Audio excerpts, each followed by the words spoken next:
We're born to fail and get up again as entrepreneurs or even just as people. Imagine walking away from a career in medicine, discovering a passion for photography by chance and turning that into a multi-million-dollar empire. Chase Jarvis did exactly that. From shooting pro athletes in the mountains to working with brands like Nike and Apple. Life that you want, that you've built in your mind, it's all A, within your reach. B, it's on the other side of your comfort zone. C, it's created. It's nothing that you just stumble on or find. You have to build it. He's the co-founder of CreativeLive, a platform that's revolutionized online education. And he's interviewed world-class leaders like Tim Ferriss, Brené Brown, and Gary Vaynerchuk on his show, Chase Jarvis Live.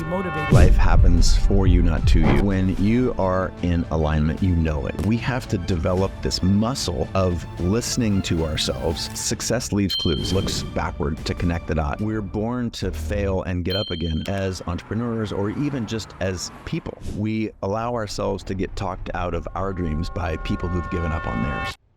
Welcome to Success Story. I'm your host, Scott Clary. The Success Story podcast is part of the HubSpot podcast network. I'm also a big user of HubSpot products. They've supported the show for over 3 years now. And for all entrepreneurs out there, I need you to go back to a time and place when building businesses, as tough as it is, can be sometimes a little bit fun. When you're marketing, it should be fun. But marketing is not so fun anymore because it's very time consuming, it's very difficult, and it feels like there's just a lot of friction. Content was simpler to make, leads were easier to capture, and we weren't all spread so thin. As marketers, as entrepreneurs, the bottom line is that marketing used to be fun. It's not so fun anymore. But with HubSpot's newly launched marketing and content hubs, I've been using it myself, it brings a little bit of fun and creativity back into marketing for your business. You're going to generate better content, you're going to generate more leads, and next level results, which really make marketing fun again. So with tools like Content Remix, you can turn existing assets into all new pieces with just one click. Lead scoring helps you shine a light on the leads that are most likely to purchase, and analytics suites they built out will help you with reports, KPIs, and just a gold mine of AI-powered insights. It's quick to get your results. It's easy to use. It connects all your teams and your data. So put the fun back into your marketing funnel with HubSpot. Visit HubSpot.com to get started for free.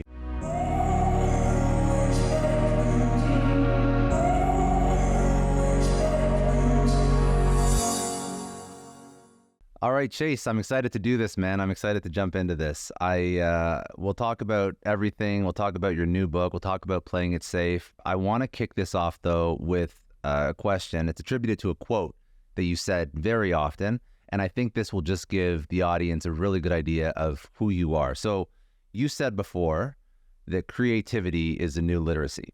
So if you could go back and you could sort of whisper one, could be creative secret into, younger Chase's ear when you're just on the come up, what would that be?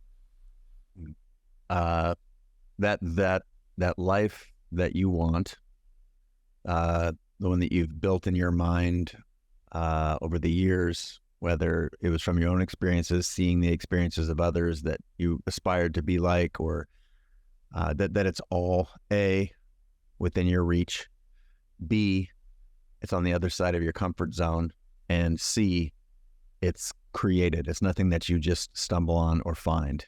You have to build it. I love that. We jump right into it. We jump right into it. No, it's good. And I think that what I always like to do, and I just even mentioned this before we press record, I like to understand, okay, so, your book is called Never Play It Safe, A Practical Guide to Freedom, Creativity, and Life You Love. But I always find it so interesting to unpack the title. So playing it safe, I mean, people kind of contextually understand what that means, but obviously this had a big impact on you, on your career. So talk me through title, where it came from. Gosh, okay. This is a dope opening question, and because it allows me to tell you a crazy little story. So I've always, one qualifier, when I say never play it safe, I'm not talking about seatbelts and sunscreen. I'm not talking about, mental or emotional or physical safety. Those things are helpful and necessary. The kind of playing it safe that I'm talking about is the toxic kind, where we basically dream up what's possible with our life based on what other people tell us, what we see in the world, what the media says is possible, how the world tells us to think about ourselves, which is basically horseshit. So my the journey to this title starts about 2 years ago, and I was working on a new book. My startup had just been acquired. I created a lifelong artist and entrepreneur. My most recent company I started about 2010. It was one of the world's first online learning platforms. We had tens of millions of users, hundreds of millions in revenue. It was first one really oriented around creativity. So photography, design, filmmaking, entrepreneurship. We had guests, teachers and guests like Mark Cuban, Richard Branson, Brene Brown. It took many forms. And it was venture backed. And I would say that was acquired in 2021 by a big public company. And so I was free. I did a year with the acquiring company, as one founder often has to do. And on the other side of that year, I was like, cool, I need to rest, first of all. And part of what I want to do is to get really, really honest in this next chapter, because truth be told, I don't identify as a venture-backed CEO without going too far into the CreativeLive story. I started it. It was, like TechCrunch startup of the year, growing crazy fast. And after we raised, I don't know, 50 or 60 million bucks, we hired a venture-backed CEO, brought him in to grow the company. And that didn't go very well after a few years. And I had to come back and essentially rebuild the company, raise more money, rebuild the team, completely restructure everything. And yet on the other side of that stuff, when I sort of looked at what I wanted to do in my next chapter, it wasn't build another, multi-$100 million startup. That wasn't the vision. The vision was, what do I really, really care about? When I wake up in the morning, how do I want to spend my time? A part of that, I journal. And so I started writing, what do I really want? And I journal on, this is a tip from James Clear, I journal on that every single day, and it allowed me to get really, really crisp. And one of the things is to write more. I had a best-selling book 4 years ago called Creative Calling, which was about how every person is creative. And I wanted to explore a thread around that. Short story long, I wrote what I thought was a really good business book. It took me 19 months, and I started feeling uneasy about it. And 8 weeks before the manuscript was due, I threw it all in the trash and started from scratch. I went to my agent, went to my publisher. I was going to say, what? No, but I need to know why. I need to know why you feel uneasy about this book. And it was specifically because I had written a business book around, again, creativity, entrepreneurship that was expected. And I knew in my heart and my soul that was me doing all of the calculations about what everybody else thought would be a great book and why, what to write about and how, and it made me look really good. Honestly, it made me be what my friend Brene Brown calls, there's gold-plated grit. There's a lot of gold-plated grit in there, which is you tell a very brief story about how hard something was and how vulnerable you were, and then you tell this heroic amplification of all the best stuff, and you leave out the toxic or the difficult parts. And so 8 weeks before it was due, I knew that wasn't the book that I was going to give to my publisher. Talked to my agent, talked to my publisher. Obviously, everyone was like, what are you doing? This has been a 2-year project and we're right on the cusp of being done. And it essentially was a 48-hour window into my soul that, all the best stuff in life that I've ever experienced, the best companies I've ever, built, the best campaigns I've ever created, as a lifelong photographer and creator, the best television shows, were all where I was very uncomfortable with what I was putting out. And it was because it was real and it was gritty and it was vulnerable. And the book that I was about to hand to my publisher was none of those things. And so I decided to write the book specifically about that all of the best stuff is on the other side of our comfort zone. And I wanted to give the creators, the entrepreneurs out there, a lens on how to do that. So I, went through all of my best stuff. I've had a podcast since 2009, have more than 1,000 world-class guests on there. And there was a very, very clear pattern that had emerged, which is nothing great happens in a little vacuum where it's all tidy. It's usually messy and awkward. So what if I could create a blueprint or a roadmap, if you will, about how to do that, how to access that stuff? 8 weeks later, I came out of the cave with this book, Never Play It Safe, Practical Guide to Freedom, Creativity, and a Life You Love. And I felt right about it. And that's the book that if you're listening to this right now, and I encourage you to go check it out because it's the best stuff that I got. It's so interesting because I want to actually understand when you were in build mode, not writing mode and author mode, when you were building the company, you even mentioned that there was seasons to that. And I'm curious about the mindset going into that. Did you feel like that was in alignment with you as a creative, or did you feel like it was out of alignment, or did it start in alignment, move out of alignment? Because you talk about playing it safe and going outside your comfort zones, but playing it safe and going outside your comfort zones, you have to be smart about it too. So when you started your company, it made sense, but then you felt like maybe the venture-backed CEO wasn't the right fit and you had to come back. So you don't just throw all caution to the wind either. So I want to understand how this plays into sort of your journey as an entrepreneur. Yeah, this is the point of the book, is that we have a handful of things inside us natively. Like our creativity is one of those things, our intuition, our ability to direct our attention, that a playful spirit. Like natively, we are all these things in the world. There's no evil overlord, but the world just does a really good job of training those things out of us.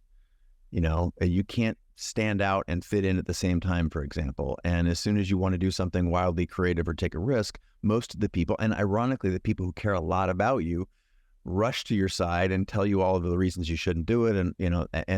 And so we have to develop this muscle of listening to ourselves and growing. Just like we try and grow muscles, we have to grow the strength of these.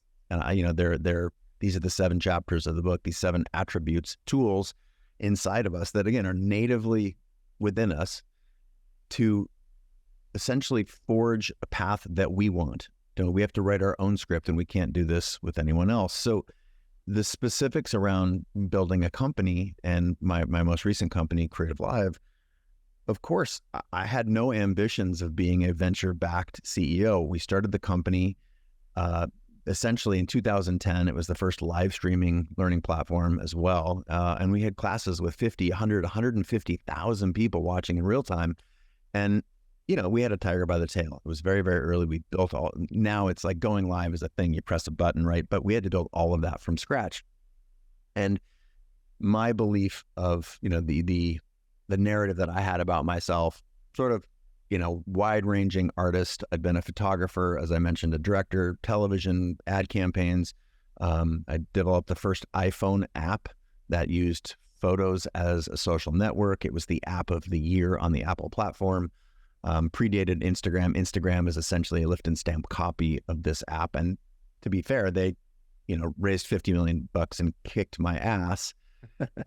And that was a massive learning thing. But I think the punchline here is that I realized that at some point when I started the company, handed it to the venture-backed CEO, because, these are people, we were backed by absolute blue chip. Our cap table was, the who's who in Silicon Valley, the best angels in the world, super big names in the universe of investing. And yet, you find out is those companies, and even though they've built Facebook and LinkedIn and all these brands that we, see in the world today, they, their hit rate is, single digit percentage, like 1, 2, 3%. And my belief is that despite that, they were the ones to help grow this company. And it worked for a while. Again, we were growing 800% year over year early on. And at some point, their ability to navigate the ecosystem,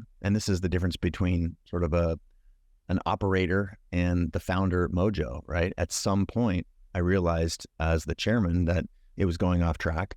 And when you hire a CEO or a whole leadership team that takes the company in a direction that is very, that isn't aligned with the values or the community or the original product vision, there's a cost to that. There's a dollar cost, there's a time cost. And essentially, I got together with some of my peers and personal advisors and mentors. It was like, oh, do we try this again? Do we try and go out and hire another CEO? Or do I get really uncomfortable, start doing something I've never done before, run a 300 person company that's raising tens of millions of dollars, and try my hand at the steering wheel? And the short version is that it's very difficult, and yet, like any founder, or if you can think of this company as sort of like your offspring, you do whatever it takes. And it was doing whatever it takes. It was all on the other side of my comfort zone. We turned the company around, raised new money, and at one point we were 6 months from running out of cash, and just 2 years later we were doing a $36 million run rate, growing 40% year over year. And I felt like I had sort of fixed things alongside the work of hundreds of other people. To be really clear, this is not a solo journey. And that was incredibly uncomfortable. It tested me in ways I'd never been tested before, despite having had quite a bit of success building a number of other multi-million dollar, multi-million person community companies. And that's what these dark circles under my eyes are from. And it was the ride of a lifetime. And yet, I chronicle in the book that even that risk that I took, it was necessary, it was well-timed, it was the right move. And I realize now, a few years later, on the backside of having that company been acquired and just going back to my true north, is like, wait, what that's actually not who I am. What's my next chapter, and how can I be more in alignment? So this isn't about building the perfect company or building the perfect product. This book is about all the ways that we make mistakes and how to recover from those mistakes more quickly. How to recover from those mistakes quickly, find ourselves in alignment, find our way back to ourselves over and over again, getting 1% better, 1% smarter, 1% more aligned with who we are, so that we can create the living and, most importantly, the life that we love. I'm so curious because you've not played it safe at multiple stages. If you think back, and this is going way back, but when you first started sort of an entrepreneurial journey, did that feel, in your opinion, like more taking a risk, or did it feel like more taking a risk when you became the CEO of a 300 plus person, multi-million-dollar venture-backed company? Because the playing it safe, I feel like when we start to take risks and we don't play it safe and we get us out of our comfort zone, we can start to create this like mental callus. So we feel like that outside the comfort zone is a little bit easier the next time and the next time. But I am curious because like the potential liability and the potential, to fuck everything up at a venture back level is much higher than when you first start. But just from my experience, it feels way more daunting when you first like leave a W-2 9-to-5 than to jump into like a big CEO position, because it's so different from what you know. And I think that's the gap that you have to help people over. Yeah. Well, I feel, I guess the basis of the book, the foundation of why I wrote this, is because for everyone who's listening right now, whether you're a W-2 employee or an entrepreneur, when you are in alignment, you know it. Life happens for you, not to you. Things come more naturally, and there's a desire that I have to be in alignment with that, because success leaves clues. If anyone who's listening right now looks, backward to connect the dots, when you felt your most alive, your most connected, it wasn't when you were, just sitting on the couch with your, legs crossed. That's not where the best stuff is. And if success leaves clues, I like to think, okay, what was I doing? Who was I with? What kinds of risks was I taking?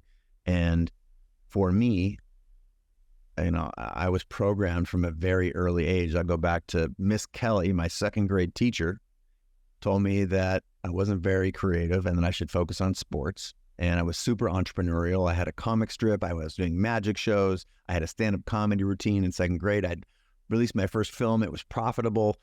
And Miss Kelly told me, hey, you should just, play sports. You're good at sports, and you're not very creative. And this entrepreneurial stuff, you can't do that in second grade. You can't sell comic strips. And it sounds goofy, but it essentially shaped the next, 15 years of my life. I decided to, I wasn't crushed. I was like, oh, the adults in my life are telling me what to do. I should do what and this, so you can see this sort of programming that starts early on. And so I became the captain of the football team, dated a cheerleader. I was the typical senior award, the last day of high school. I don't know what that is, but I know it's not good. And yet I was experiencing success in the typical fashion or the typical measures that culture, lays out for us. And yet, especially in high school. Yeah. Yeah. Inside, I was dying. I was not in alignment with who I really was. I was a curious, weird, creative, punk rock kid. And in little lightweight ways, I started experiencing that. I bailed on medical school. I quit a career in professional soccer to become a photographer. And you can imagine my poor parents, right? And yet I had already been $100,000 in student debt.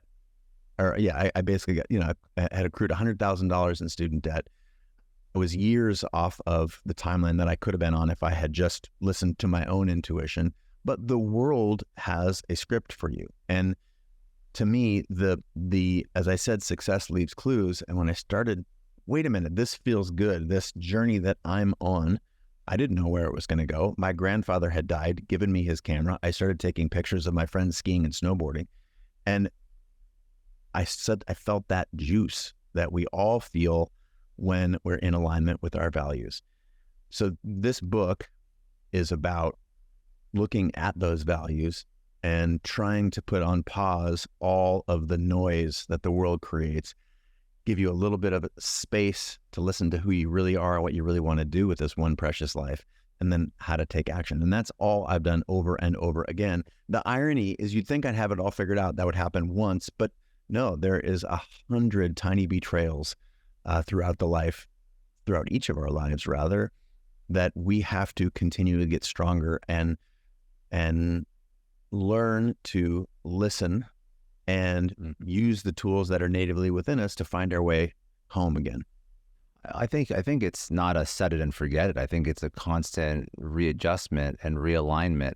And I know, again, this is sort of just to tease out like a little bit of your framework. And if people want to learn more, they can go through the entire sort of framework that you use to figure this out in your own life. But what's your barometer for not being aligned? What is your red flag that you feel? Disconnection.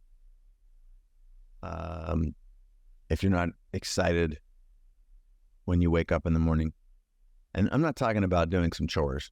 I'm talking about the awareness that you are on the path that you are supposed to be on. There's a feeling in your body, in your gut, that is a feeling of ennui, of boredom, or of sadness, and yet you can have a great face on, and it can present itself as, going out 5 or 6 nights a week, partying with your friends, and it can present itself as just hustling for that next promotion at work. And yet when things are quiet and when you're alone at 2 or 3 in the morning staring at the ceiling, that's when it's a hint that there might be more for you. It's a feeling in your body that this is not the life that I had imagined for myself. And to me, these are blessings, and it's very hard to start to pay attention to it. But as soon as you see it, you can't unsee it.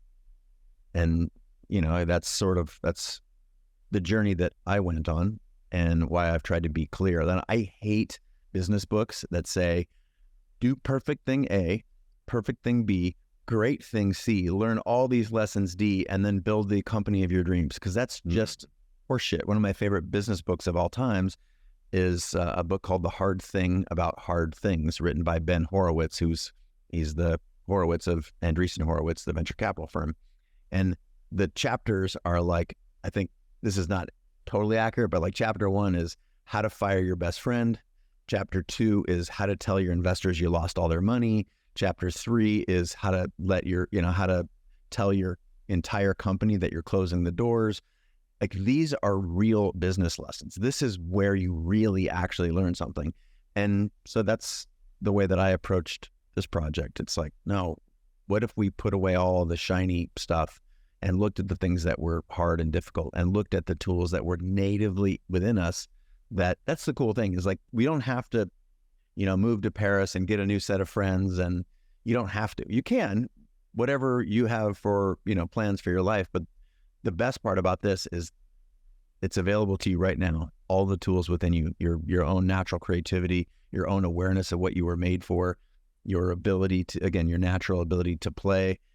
We're born to fail and get up again. I mean, there's not a single person, if there's a bunch of parents listening here, if when your kid fell down like the 38th time in a row trying to learn to walk, did anyone here, if you had an able-bodied child, did anyone say, I guess my kid's not a walker?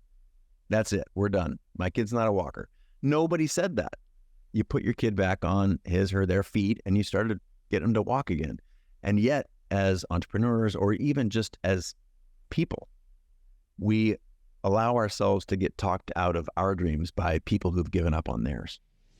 A big shout out to HubSpot and the HubSpot Podcast Network for sponsoring Success Story. If you enjoy Success Story, you're going to enjoy a ton of podcasts brought to you by the HubSpot Podcast Network, including Hustle and Flowchart, hosted by Joey Fear. The Hustle and Flowchart podcast with Joey is all about how to build a business so it gives you the freedom and fuel for your life. You're going to join Joey as he discusses systems, mindset tweaks, reframes, and strategies for entrepreneurs and really anyone to enjoy the process of being in business and having fun. This isn't for entrepreneurs looking to build a billion-dollar business. It's for somebody who wants to build a lifestyle, somebody who is looking to build systems that work. Listen to Hustle and Flowchart wherever you get your podcasts. It's interesting because all the systems in place sort of encourage safety, and I think we're very much aligned with how we think. I mean, I've said this a lot, how I feel like the traditional 9-to-5 it's not that it's not a fine option for people, but yeah, it's a fine option for lots of people, right?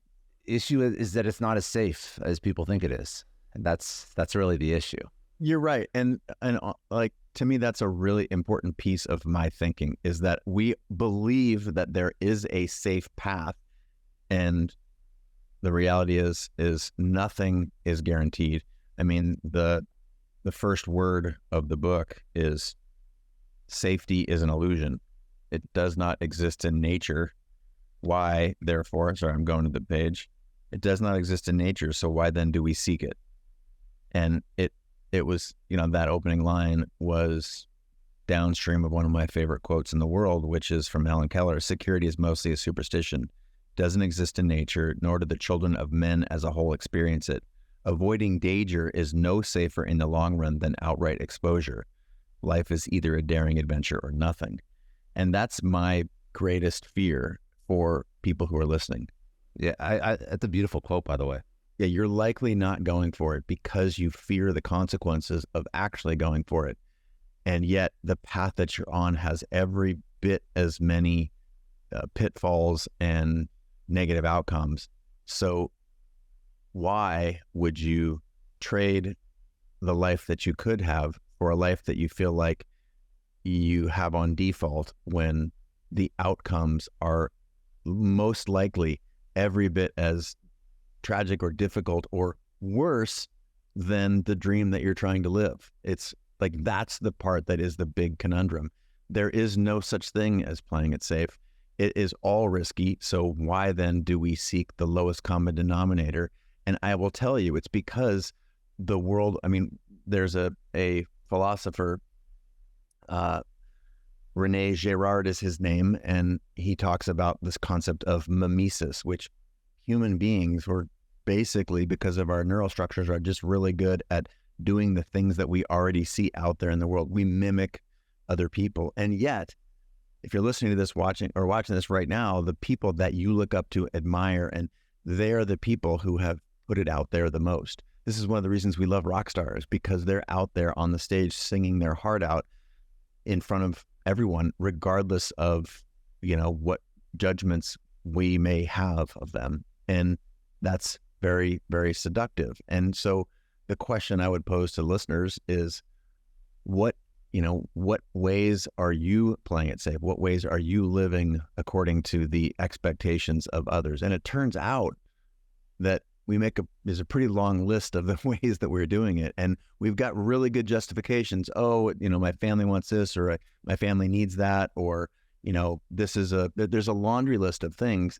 And yet most of those things are manufactured. I'm not saying that providing for your family is not valuable, but the methodology of how you go about providing for your family is, you have way more control over that than you think. And this is not to say that, some of us are not more advantaged or disadvantaged than others, but the reality is that you are the architect of your life. And, why are you in the position you're in? If you can take responsibility for that, the world is your oyster. We're just so programmed, again, by people who have given up on their dreams, talking us out of ours. There's Alex Hormozi speaks about this, and he paints a really good picture. Like when you have nothing to lose, it's like going to the casino and the only option is to stay the same or to win. So why don't you just keep gambling if the only option is to win? Like, the upside of doing things differently is infinite. So taking shots at entrepreneurship, building your own business, being more creative, like going against the grain, there's unlimited upside. I think there's a compounding problem, though, and I'm curious about your opinion on this, because I have a strong opinion. I think there's a compounding problem that when you look at the potential upside in the people that have done it, in air quotes, and been successful, people have a hard time deconstructing the path that it took them to get there. So they're like, yes, I get that there's upside, but I get that I'm making $150,000 in my 9-to-5 right now, and the path is opaque. It's just blurry, and I can't see it. And I don't know if you have a strategy or if it's something people are born with. I seek it out purposefully now in my own life, but I try and reverse engineer how people got there, because that makes it psychologically a little bit less scary. Yeah, for sure. And as I've said, success leaves clues. There was something in my last book, which was called Creative Calling. There's a framework called DEAR, DEAR, deconstruct, emulate, analyze, and repeat. You deconstruct the lives that you see other people leading. I wonder how, to use Alex Hormozi. Well, he's very clear. He told you how he did it. The reality is, you can find out largely in this world that we live in today, a lot of the attributes, the risks, the understandings that people that you look up to, respect, admire, you can deconstruct their lives. I did that originally with photography, with artists. I'd look at all the artists in the 70s, 80s in New York. I loved, Robert Rauschenberg, Andy Warhol. How did they build their career? What did they do? I read books. I, watched documentaries. I just devoured information about them. You can do that again today. It's even easier on the internet, or, following someone's career, listening to their podcast. You can deconstruct the steps that anyone else took. You emulate them. You have to act like a pro before you are them. You have to act like the person that you want to be before you are them. What are the habits that the people that you aspire to be like have built? Can you build those habits? And then analyze what is getting you closer to your goals and what is taking you further away from them. Do more of the things that are making you closer to your goals and do less of the things that are pulling you away from them. And then you repeat the things that are working. This is a very, it's a very available system to us. And yet where we stumble is in the attention, our attention. The first chapter of my new book, Never Played Safe, is about attention, because rather than being very intentional about following someone who's doing what you have a vision for yourself, that you might want to do something like that and taking action in the same way that they've done it, we get trapped watching endless videos of not just them, but anybody who's like them. And we believe that that's getting closer to our goal. And the reality is that it's like 10% planning, 90% action. You cannot achieve any of this stuff from the couch. And so to the person that you've fictitiously, oriented us around at the beginning of this question, the person who is in a 9-to-5 and making $100,000, no judgment at all. But if you find that you are seeking something beyond where you're at right now, It's not what are you watching, what are you thinking about? It's what are you doing? What action, what steps are you taking? And I would encourage you to look into if you don't even know what kind of business you want to build, or you don't know what your next career move is, have you experimented? Are you actually doing stuff? Are you playing in the areas that are interesting to you? Because that's where the best stuff is. That's where you have been aligned in your past. Those are the areas that are worth exploring. And the cool thing is when you do things that you love, the world happens for you, not to you. You get more energy, not less. You know, it's like a tractor beam for those Star Wars nerds out there towards the best shit. And yet the world would have you believe you have to intellectualize all this stuff, do it from the couch. Your mind has been hijacked because you're endlessly scrolling, looking for more Alex Hormozis rather than, you know, instead of trying to be a second-rate him, what about a first-rate you in the thing that you want to be, do, or become? There is you touched on something. I've thought about this a lot. It seems like, of course, there's different audiences we're speaking to, but the audience that is listening to this is probably not an audience that has an issue trying to consume more information because they're listening to this podcast, right? But it almost seems like we're over-indexing on just knowledge. It's almost in vogue to just learn shit. Listen to podcasts on 1.5x, 2. Like, how fast can I listen to as many podcasts as I possibly can? Or how many books can I read every single week? And it's just funny how people just, they want to do everything except do the fucking work. It's like everything else but doing the work. Totally. Well, and this is, you know, again, the way that the pattern that this book is presented is a pretty simple one. And that I have, again, deconstructed what has worked for me and where I have gone wrong has worked for many of my friends and peers and the highest performers in the world, and what has gone wrong for them.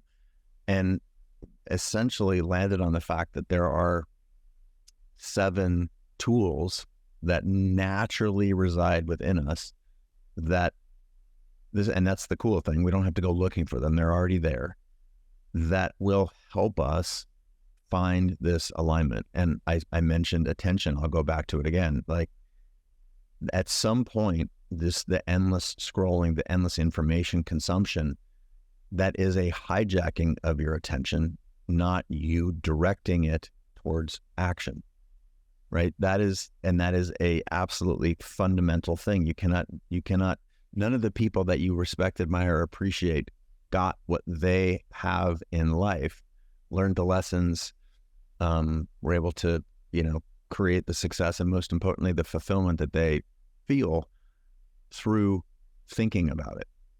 It's all through doing, right? No, 100%. I'm curious, out of those 7 traits, which one did you personally have the most trouble with manifesting or living? I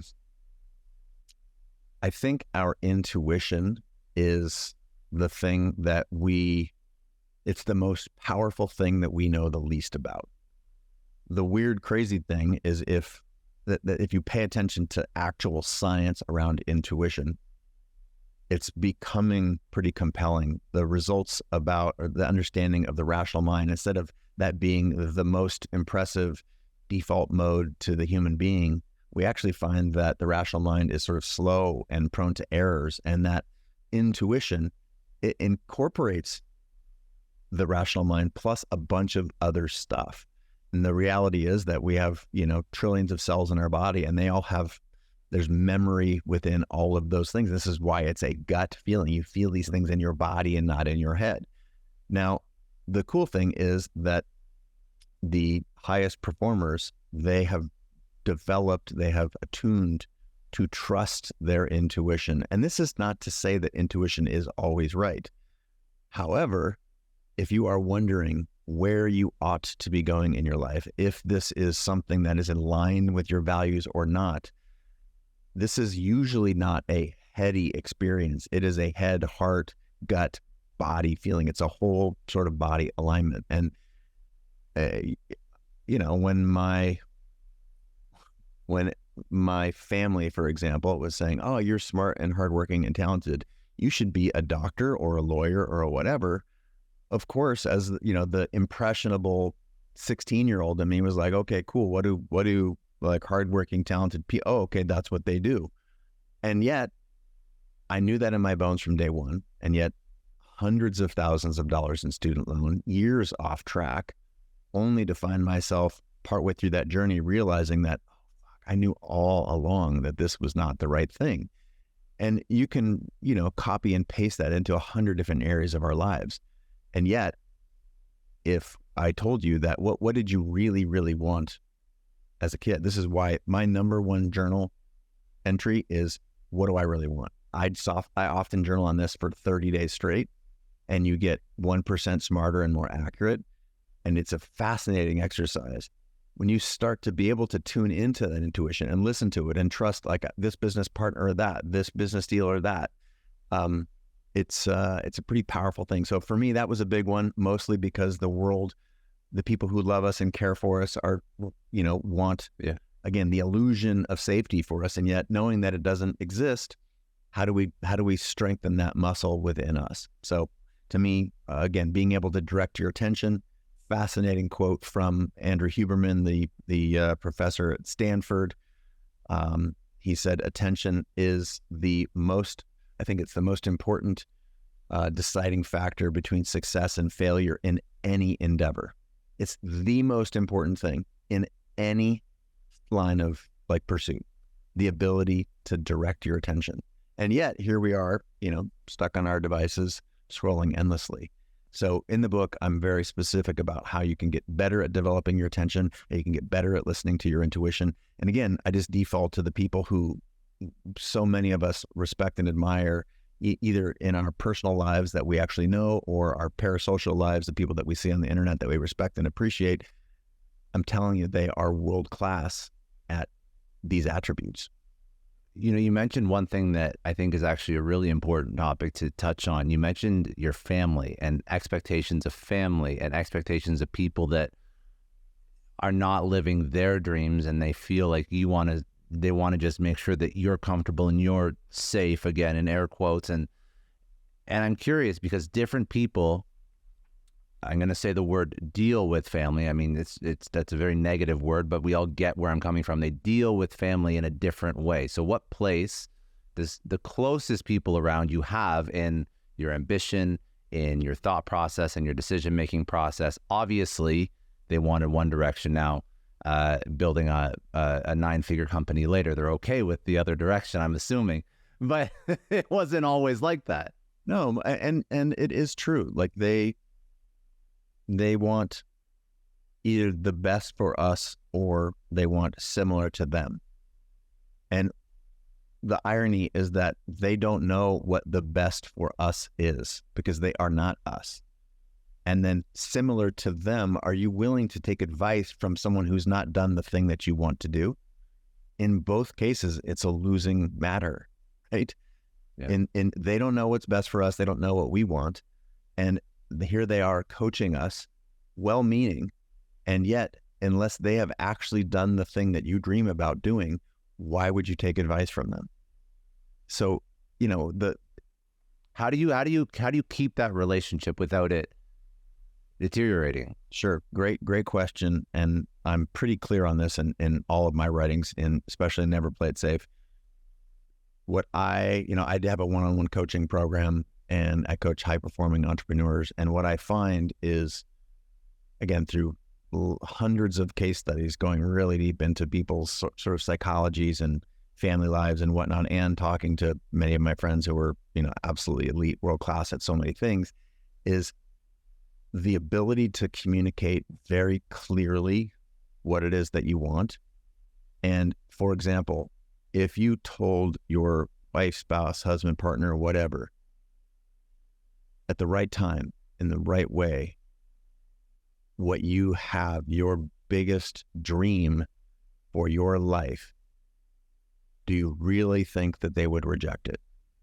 Or if you could tell them in a way that didn't feel like it put them at risk, that you're not going to drop everything and put the family's, well-being on the line. Because any good entrepreneur, the belief is that entrepreneurs go put it all on black and burn the boats. And that couldn't be further from the truth. Richard Branson invested in my last company. He's a friend and a personal mentor. He's always protecting the downside. He's got 400 companies. He started Virgin Airlines. It looked crazy because the first plane he bought was a 747, cost hundreds of millions of dollars. And what people don't know about the other half of that coin, the other side of that coin, is that he pre-negotiated Boeing's price to buy it back, not if, when he thought the business wouldn't work. So he's constantly protecting the downside.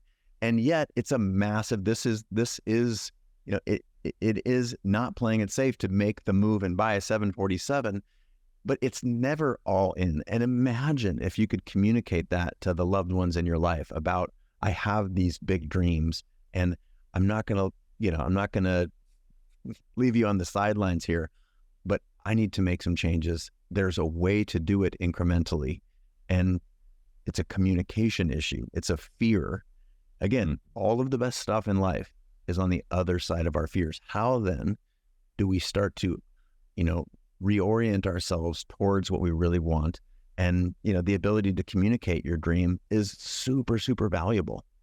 Do you believe, because I know you'll have an opinion on this, do you believe in balance? I believe in harmony, not balance. And I'll tell you the difference. Balance implies that it's something that you keep, right? You keep things in balance, because balance is not falling over. Balance is staying upright, staying balanced. Harmony, for example, is when something in your life is, up, something else will probably need to be down. So, you can map this onto any different sort of variety of things: friends, health, professional relationships, or professional success, rather. Not all of those can be humming, and it's not a static system. We're talking about life. It's very, very dynamic. There's all sorts of inputs. For example, we got cut off in this conversation because of a thunderstorm in Miami. So obviously we can't control everything. And yet there is a way to go all in on your dream and not burn the boats in the other areas.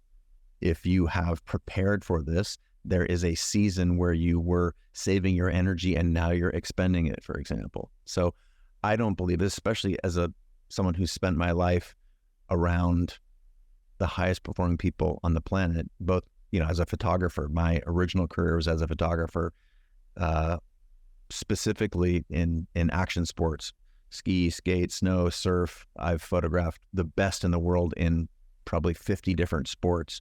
And not just like taking pictures of them at an event, like worked one-on-one. Serena Williams, Travis Rice in snowboarding, the best surfers in the world, Tony Hawk, like all of them. The characteristics that they have, it's definitely around, around calculated risk. And none of those people have balance. It's all harmony. They keep their lives together, but they are not balanced. You do not get to be world class and be balanced because you're competing against people who are definitely not balanced, and B, like, it takes a lot to be world class. Now, maybe being world class at something is not your goal, which is fine. I'm not here to judge your goals or set them for you. However, on the topic of sort of balance or harmony does make it all work. And I think that's where you get to experience the most humanity, the best, the richest human experiences that I've had. They are not wearing khakis, walking down sidewalk on Main Street in perfect town, America. That is not where the best shit in life exists. So why would we go there looking for it? I have to take a second and thank the sponsor of today's podcast, LinkedIn. Now, when you're hiring for your small business, you want to find quality professionals that are right for the role. And that's why you have to check out LinkedIn Jobs. LinkedIn Jobs isn't just a job board. It helps you hire professionals you can't find anywhere else, even those who aren't actively searching for a new job, but might be open to the perfect role. And did you know that in a given month, over 70% of LinkedIn users don't visit other leading job sites? So if you're not looking on LinkedIn, you're looking in the wrong place. What really amazed to me was how quickly I found qualified candidates on LinkedIn. 86% of small businesses get a qualified candidate within 24 hours. It's like hiring professionals like a professional on LinkedIn. As small business owners, we're always juggling multiple responsibilities. LinkedIn understands this and constantly finds ways to make the hiring process easier. They've even launched a feature that helps you write job descriptions, making the process even quicker. And it's really no wonder why 2.5 million small businesses use LinkedIn for hiring. I can't recommend it enough for finding top-notch professionals who could take your business to the next level. Post your job for free at linkedin.com/excellence. That's linkedin.com/excellence to post your job for free. Terms and conditions apply. You're creative first, and then you turned entrepreneur. Something that I also find fascinating is a lot of creatives have trouble with that transition process into entrepreneur and business leader. And I'm curious, as a creative, what from that world served you the best, and what from that world hurt you when you were trying to build something?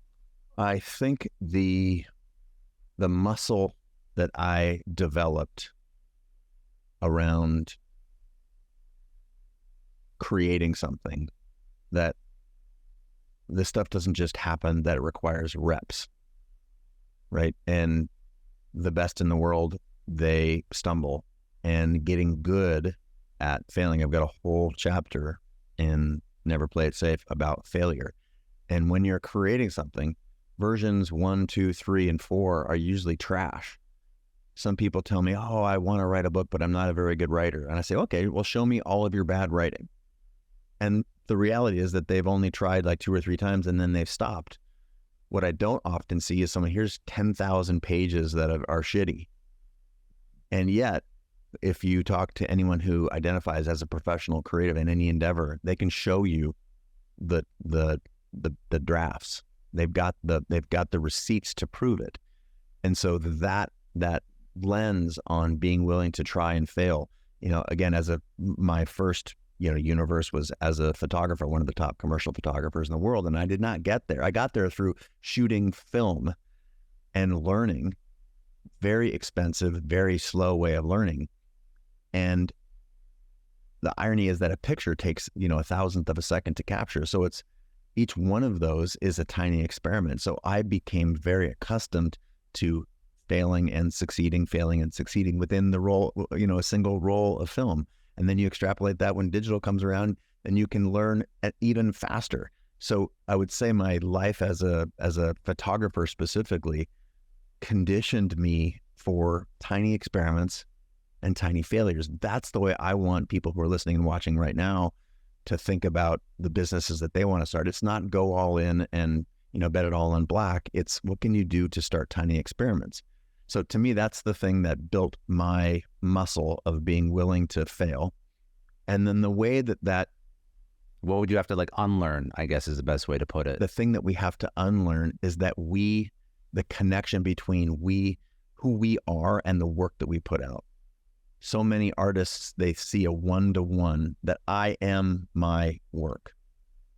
I am the results of this photograph. And if it's seen by 10 million people or seen by 10 people, one is a success and the other is a failure. But the reality is that you are not your work. You're not the results of your work. And, by extension, I feel like that holds so many people. And that was my biggest thing. It's like, wait a minute, if I put this thing out in the world and it's crickets, tumbleweeds, it's not necessarily, it doesn't have anything to do with me. It's something that I'm not doing. I'm either doing or not doing. So how can I employ a bunch of tiny experiments to find what it feels like to be to experience traction? And usually this has to do with telling your dream to more people, helping other people come along on this journey with you. Again, so to reframe, it's this thing that was the hardest for me as a creative, or the easiest thing, why it helped me was repetition. I'm getting lots of reps. And the thing that, is I thought that I was my work, rather than I'm just running a tiny experiment to see what works and what doesn't, and it has no reflection on me. The reflection on me is how fast can I get back up after stumbling. I love it's that. It's a pretty interesting dynamic. And the cool thing is that's available to anyone, right? Our ability to fail fast is such a cliche term, I like to, fail gracefully. And if you fail at a tiny experiment, it's really not the measure of you. It's the measure of the experiment that you've run and what can you learn and move on and do differently the next time. That's amazing advice. It's not the measure of you. It's the measure of the experiment. You remove it out of yourself. You remove it, all that shame and all that negativity out of yourself. Yeah. Brene Brown has helped us culturally think a lot about our own vulnerability and shame and guilt. And, if you're not familiar with her work, I'd steer you toward that. And essentially it's the distinction from the experiments that we run in life, right? When you're trying to ask somebody on a date, it's really not a refutation of you, the person. It's the result of the experiment that you run, and how can you tweak that experiment to run it slightly differently in the future on the back of having a goal of getting a different outcome. Completely different, right? One is like, how fast can I get back up and do it again because I learned this thing? And there's a whole chapter about failure. And if you study failure, it really is about two things. It's about the number of reps that you take and how you approach taking them. The volume is just getting reps. And it's just like, the kid being a walker. When your kid falls down after the 28th time, you don't say your kid's not a walker. So get a lot of reps. And two, it's not just getting more reps. It's actually looking at what worked and what didn't in the previous experiment and modifying that and trying again. The last concept that I want to touch on, you mentioned both of these, play and creativity, and I think they're both fabulous concepts. But I also, before I even ask any questions about either, what is the difference between creativity and play? Sure. Creativity is this innate human capability, capacity that we are all born with. And you can see it, go to the front of any first grade classroom. Who wants to come to the front of the room and draw me a picture? 30 kids in the class, 30 hands go up. And we see that being trained out of us through the school system. Again, no evil overlord. That's just one of the downsides of mass culture, mass society. And so first of all, it's native. And when we look at the definition of it, it's just our ability to combine two or more things in new and useful ways. And when I think of it very, very broadly, so art, as an example, that does not equal creativity. That is a subset of creativity, because building a business, that's one of the most creative and dynamic things that I've done as an entrepreneur. So creativity to me is our ability to do this. We are natural creating machines. That is what has kept us alive as a species for millennia, right? And yet play is this natural state within us to seek joy, to seek connection, to seek things that light us up.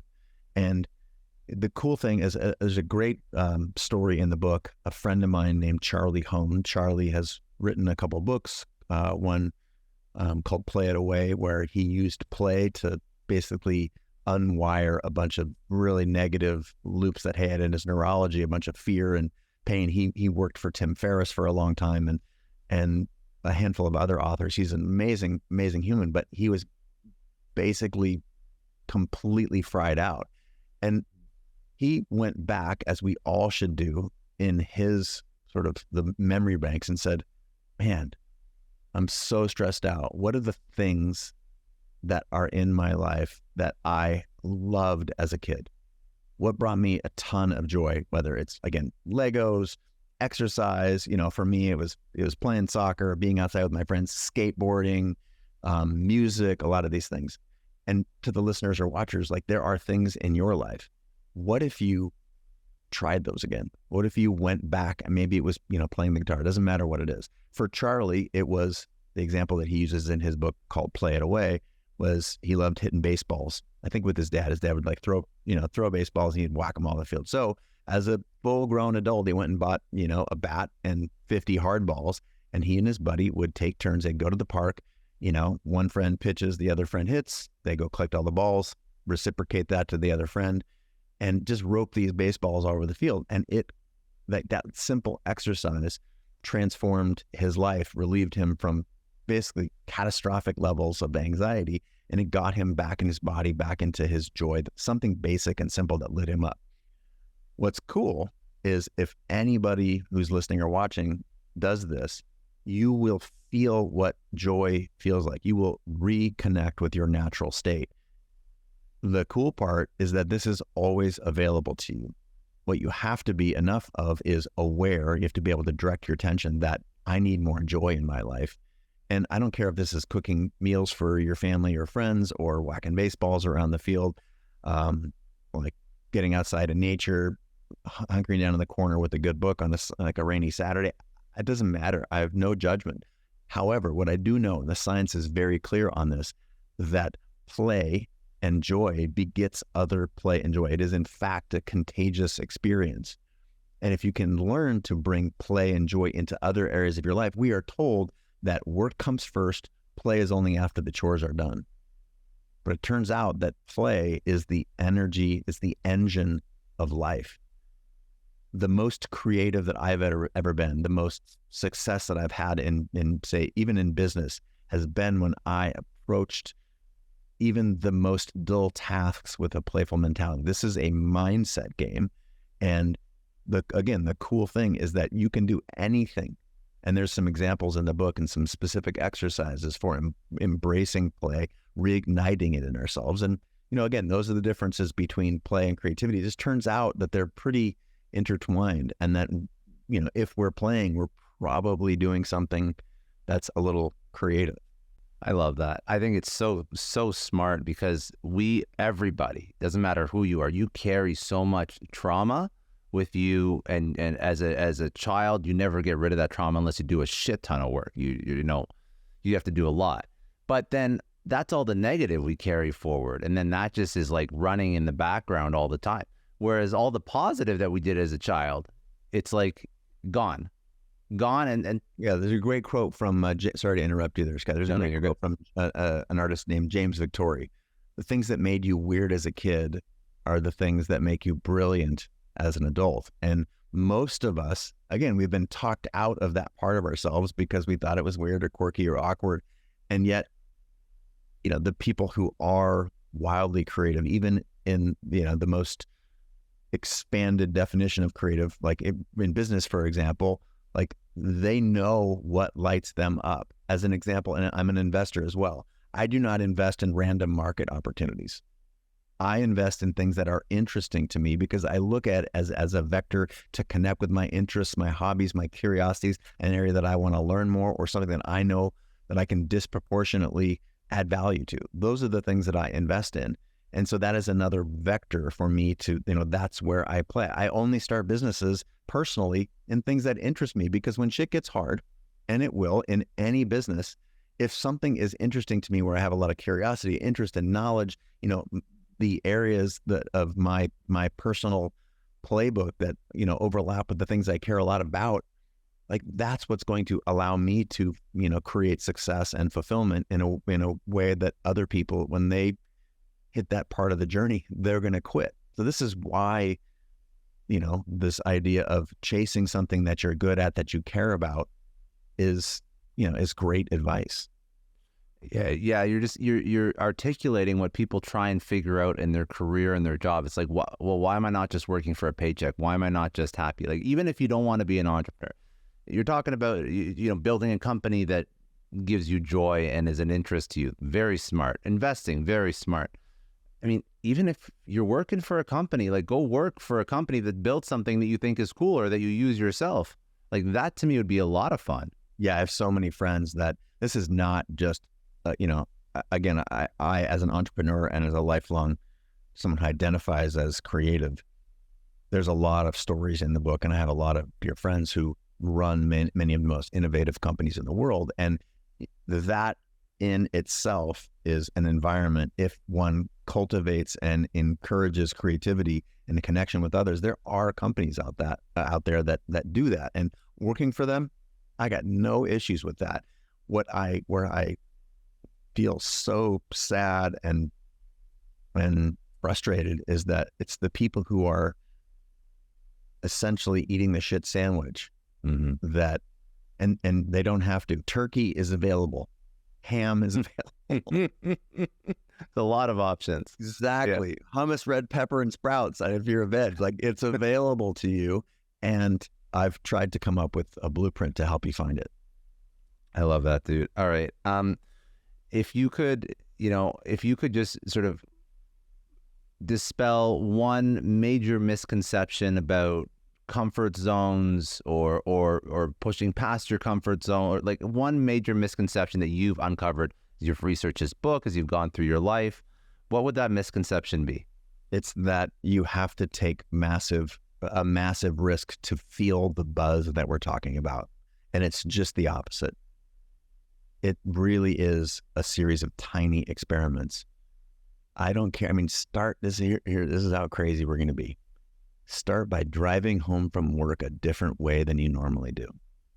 Start by fixing a meal for your family that you haven't fixed before. Start like literally the tiniest of experiments and realize that those experiments make you feel 1% more alive. And what if you had a habit, you created a habit and a framework to be able to do this on the regular with other aspects of your life, the people that you visit with, how you spend time, where you travel on vacation. This is how we get to the other side of our comfort zone. It's not dropping everything, getting out of the relationship that you're in and moving to a foreign country. It might be if you've built up a chest of experiences before this, but for most, and I would say 99% of the people who are listening or for whom this is interesting, it's just about changing the smallest habits in your life as a vector for, reaching the highest highs. Yeah, it's so important. And I don't think people understand how lazy their brain is and how much it likes to not work and how much it likes routine and how easily it is to fall into these patterns that maybe they served you for a while, but if you don't consciously try and this is why our attention is the most valuable thing, because you need to be aware of that. And to be clear, I want to be super clear, Scott.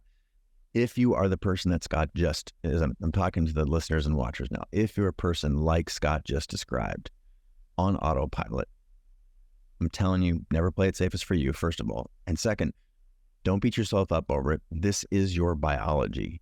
Your biology would prefer a familiar hell to an unfamiliar heaven. We are wired by that. And that's because our biology is not here to make us happy or fulfilled. It is here so that we can reproduce, and that's it.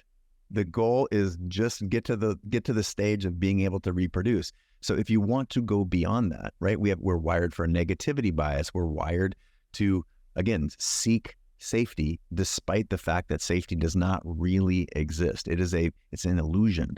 So don't beat yourself up.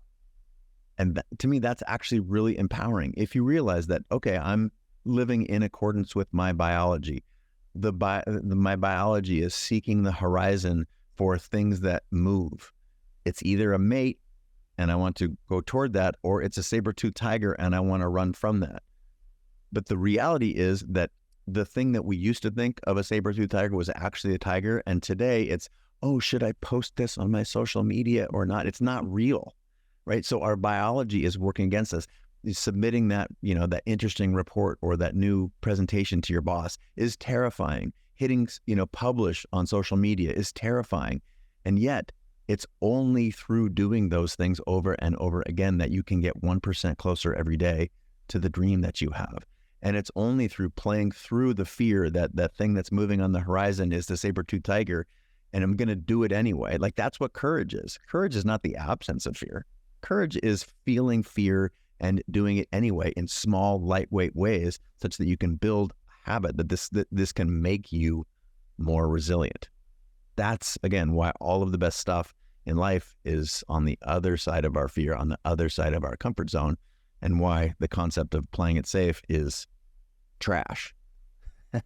I love it. So when is this coming out? Where do you want to send people? When this thing is airing, it is out now wherever books are sold. And what it's worth, if you go to neverplayitsafe.com and you've bought a copy, I'm up until I think the 15th of October, there's $507 worth of added bonuses. I've got essentially a companion workbook. There's a live launch event with many of the people who would be considered heroes to the audience's guests that you had before. I'll be announcing this over the course of the next couple of weeks. We're going to do a live launch event. There's all sorts of really, really interesting things, a masterclass that I'm teaching, for example. If you buy the book and then go to Never Play It Safe and put your name and Addy in there, I'll get you access to all that stuff. Amazing. Okay, so we're going to link all that stuff in the show notes. Where your socials, I'll put those in the show notes as well. I'm at Chase Jarvis on everything. Chase like the bank, Jarvis on Insta, YouTube, I'd say Twitter, X, whatever they want to call it now. Those are the places where I'm most active. I have one of the longest running interview podcasts in the world, started in 2000. Very good. I was watching it. Very, very good. He's an OG. He does you do live stuff, which is good for you. We've had, live concerts with the Shins, Macklemore, the Lumineers, legendary guests. I mentioned Sir Richard earlier. Brene Brown's been a guest, Tim Ferriss. I don't know who other folks are heroes of the folks that listen to this show, but you're naming them all. There you go. They've all been guests on my show multiple times. And again, this is the lens through which I have written this book is what I've learned, the battle scars, having built, again, multiple multi-million person communities and, hundreds of millions in revenue companies and failed a lot of times. Like if you look into do any research on me, you can see in one case how I lost $1 billion with a B, $billion. So I've got your interests in mind here. I wrote this book for you. I'll say I wrote it for us because we're all in this together. So we are. Thanks for having me as a guest on the show. Big fan. You're doing great stuff with your community here. Grateful for having me on the show, and look forward to seeing some folks in your community leaking into mine.